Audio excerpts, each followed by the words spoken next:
After verbally committing to Towson while in high school, Kyle Berkeley ultimately accepted a scholarship at the University of Maryland and spent 3 injury-plagued seasons in College Park before entering the transfer portal in the fall of 2020, then joined Sean Nadalin's team a year later. When I finished my senior year at Maryland, I thought that was it. I was going to hang it up. My body couldn't take anymore. James Avanzado, who's now an alumni here, was one of my really close friends. He came from Maryland as well. And he talked to me. He was like, "This is a good place to be. This is where you should be."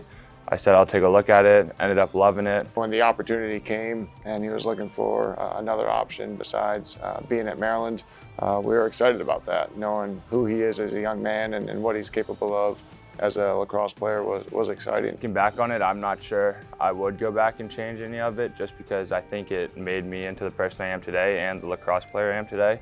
And I mean, I did run into those bumps with COVID like everyone else did, and I ran into the 2 knee surgeries, but honestly, without those and without what I learned at Maryland throughout that whole process, I don't think I'd be in this position. In his year and a half in a Towson uniform, Berkeley has been the Tigers' top offensive midfielder, scoring 38 goals with 28 assists in 23 games, while facing the opposition's long stick midfielder each game. Last Saturday, he tied a career best with 4 goals and 6 points in the conference opener versus Drexel. He's big and imposing, so you have to worry about him as far as being able to create offense just with his physical attributes.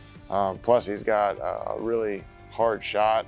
He's got pretty good vision. He can get hands free and then pass it. So he's got, a pretty dynamic skill set as a midfielder, especially one of his size. Kind of take it personal every week. You're like, this is my matchup this week. What do they do that I can try and do better than them on the field? And it's like a little chess match throughout the game, and just as the game goes on, you get a feel for your opponent, and it's kind of just like playing anyone else, but they got a longer stick than some people. But yeah, there's great players throughout this conference. Just matching up with them every week it's fun to do. His demeanor, his kind of personality and the way he communicates is really what's been pretty impressive from a coaching standpoint.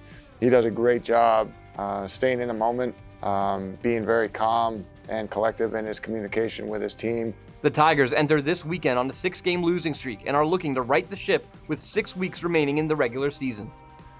We've played 6 straight games against ranked or receiving votes teams, and that's no excuse, but it is a hard schedule, and I mean, it's shaped us to who we are today. And although our record is what it is, I mean, you can't shy away from that, and I think it helps us every week. We're going into it competitive. We're trying to build off of it. We've played some pretty strong games. We played some poor games. So, we need to really figure out who we want to be, how that's going to help us be successful, and commit to that, and commit to doing that the right way. We're in the corner right now, and there's only one way out, and it's you gotta win. You gotta find a way. So everyone in the locker room definitely understands that, understands what we need to do, and it's all about putting it together on Saturday and then going step by step as we get towards hopefully conference playoffs.